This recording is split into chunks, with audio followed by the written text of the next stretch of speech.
Tell us what happens when he kicks you, when it strikes you. I shot the gun. How many times did you shoot the gun? I don't know. What happens when you shoot the gun? It was a struggle. What kind of struggle? He's running after me. And what are you doing? I'm running away. Maple Place Villas é um condomínio fechado em West Bloomfield, no estado norte-americano de Michigan.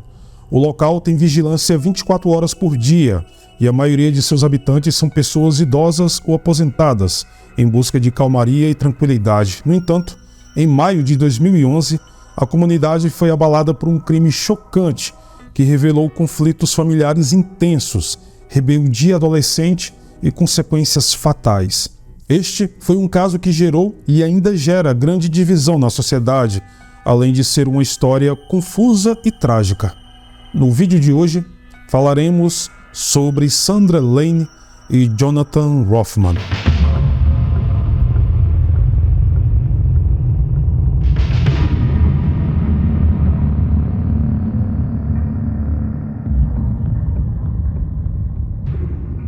Jonathan Hoffman era um estudante de 17 anos de idade que cursava o ensino médio na Farming Central School.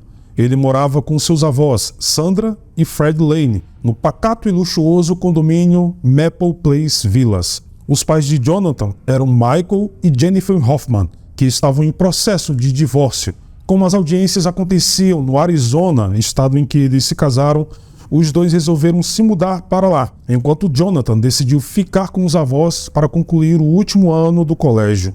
A ideia inicial era que ele fosse morar com a mãe, no Arizona, mas como tinha sido aceito recentemente na Eastern Michigan University, Jennifer disse que assim que o processo do divórcio fosse finalizado, ela voltaria para ficar com ele no Michigan.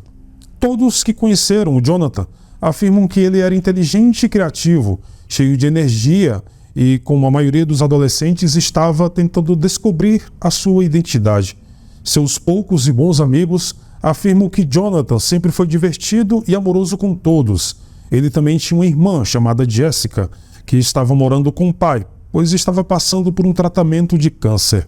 Sandra, sua avó, foi professora por mais de 20 anos na Califórnia, antes de se mudar para o Michigan, cerca de 30 anos atrás, onde se tornou uma corretora de imóveis. Ela e seu marido Fred eram bem conhecidos em seu bairro e costumavam ser vistos passeando com seu poodle diariamente ou trabalhando no jardim de casa. Os dois eram casados há 28 anos e ambos estavam em seu segundo casamento. Mesmo antes de morar com seus avós, Jonathan teve vários desentendimentos com a polícia. Por exemplo, em 17 de março de 2011, ele foi parado e multado por posse de maconha e outros acessórios de drogas sintéticas. Ele chegou a ser condenado e recebeu uma pena de 93 dias de prisão em um estabelecimento para jovens infratores, mas a condenação acabou sendo convertida para 12 meses em liberdade condicional, então ele passou apenas uma noite na cadeia. No dia 21 de março, apenas 4 dias após ser preso, a polícia do distrito de West Bloomfield respondeu às reclamações de vizinhos sobre uma confusão na rua. Quando os policiais chegaram, encontraram Sandra e Jonathan do lado de fora da casa discutindo. A senhora disse aos policiais que Jonathan estava bravo com uma mensagem de texto que seu pai tinha enviado e começou a quebrar a mobília da residência. Quando ele se acalmou, a polícia saiu. Nenhuma prisão foi feita e nenhuma ocorrência foi registrada. Por volta das 17h30 do dia 18 de maio de 2011, uma chamada para o 911 foi realizada. Antes de mostrar para vocês a ligação, eu gostaria de dizer que ela é extremamente perturbadora e angustiante, mas eu tenho que mostrar, porque ela desempenha um papel muito importante para entendermos o caso em todo o seu contexto. Vamos lá. Okay, how did you get shot? Who shot you? My grandma shot me. Your grandma and grandpa shot you? My grandma. I'm gonna die. Help. Okay, did you get some kind of, can you walk or are you sitting? I'm sitting. Okay, I don't want you to move. Okay, just keep on breathing. Okay, and it just happened? Are you there?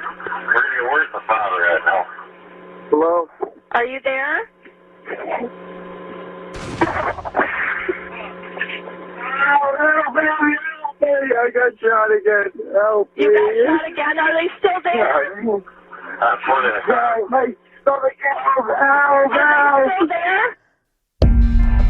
Quando a viatura policial estava chegando ao condomínio de luxo, alguns agentes afirmaram que ouviram vários tiros sendo disparados. Chegando à residência, eles encontraram Sandra parada atrás da porta, segurando uma arma calibre 40, mas a colocou no chão quando foi ordenada pela polícia. Ela saiu, levantou as mãos e gritou: "Eu matei o meu neto lá em cima." A pequena e frágil mulher de 74 anos de idade, com cabelos ruivos desbotados, levou a polícia até o quarto onde Jonathan estava. Os oficiais descobriram que ele tinha sido baleado 5 vezes, na axila, no peito, braço, ombro e parte inferior do tórax, sendo que um dos tiros foi a queima-roupa. Jonathan ainda estava respirando e chegou a ser levado para o hospital, mas ele faleceu 2 dias depois. Sandra Lane foi formalmente acusada em 12 de julho de 2012 e se declarou inocente da acusação de homicídio em primeiro grau e porte de arma de fogo. Como Michigan aboliu a pena capital desde 1846, ela poderia receber 5 anos de prisão pelo porte da arma de fogo e uma sentença de prisão perpétua pelo assassinato. Seus advogados alegaram legítima defesa, mas a acusação afirmava que o assassinato tinha sido intencional, deliberado e premeditado. No tribunal, a defesa de Sandra tentava reduzir a sua pena e solicitaram uma acusação de homicídio em segundo grau. Depois de ouvir todas as evidências do caso, Sandra se defendeu, dizendo que havia muitos problemas na casa e que estava com medo de seu neto há muito tempo. Inclusive, ele já teria atentado contra sua vida e de seu marido várias vezes. Ainda segundo o seu relato, Jonathan era usuário de drogas pesadas e frequentemente roubava suas economias para sustentar o seu vício, além de levar estranhos até a residência. Quando neguei dinheiro para ele comprar drogas, ele agrediu Fred e depois me deu um tapa. Eu tentei conversar, conter a sua raiva, mas não adiantou. Então, ele foi até a cozinha, pegou uma faca. Primeiro disse que iria se matar e depois passou a me ameaçar. Não tive saída. Eu amava o meu neto e fiz tudo o que eu pude. Mas naquela noite, ele estava transtornado. Era ele ou eu.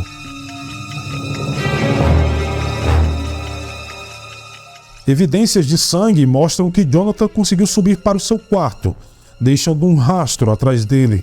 Nessa hora, ele ligou para o 911 e sua avó atirou mais uma vez. Ao todo, teriam sido 10 disparos no intervalo de meia hora. Esse depoimento enfureceu Michael, o pai de Jonathan, que disse ao juiz o seguinte: independentemente do comportamento do meu filho, ele estava desarmado e não merecia ser baleado tantas vezes. Nunca foi relatado qualquer problema entre ele e Sandra, e apenas um dia antes do crime, eu liguei para ela, que não me disse nada com relação a isso. Eu sei que ele usava maconha e estão usando isso para difamar o meu filho. Ele não está mais aqui para se defender, mas eu estou. Finalmente, Sandra foi condenada em 19 de março de 2013 por assassinato em segundo grau. O juiz do condado de Oakland poderia ter condenado Lane por acusações que variam de assassinato em primeiro grau a homicídio involuntário, ou poderia tê-la absolvido com base em seu argumento de que matou em legítima defesa. Por isso, a acusação em segundo grau foi a opção, pois não houve nenhum outro crime hediondo associado ou mesmo comprovado à premeditação. A sentença estabelecida foi de prisão perpétua, mas Sandra poderá entrar com um recurso para solicitar a liberdade condicional em 2027. Mas infelizmente, ela faleceu em 2022.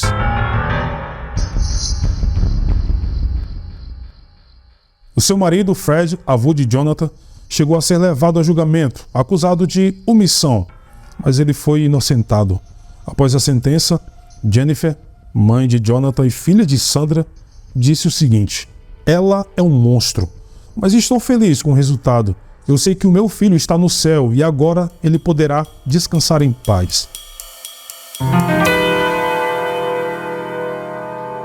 E você, o que acha desse caso? Ele é realmente bem controverso, mas eu gostaria de saber a sua opinião aqui nos comentários. Bom, este foi o vídeo de hoje. Espero imensamente que tenham gostado e, como sempre, nos vemos nos comentários. Até mais.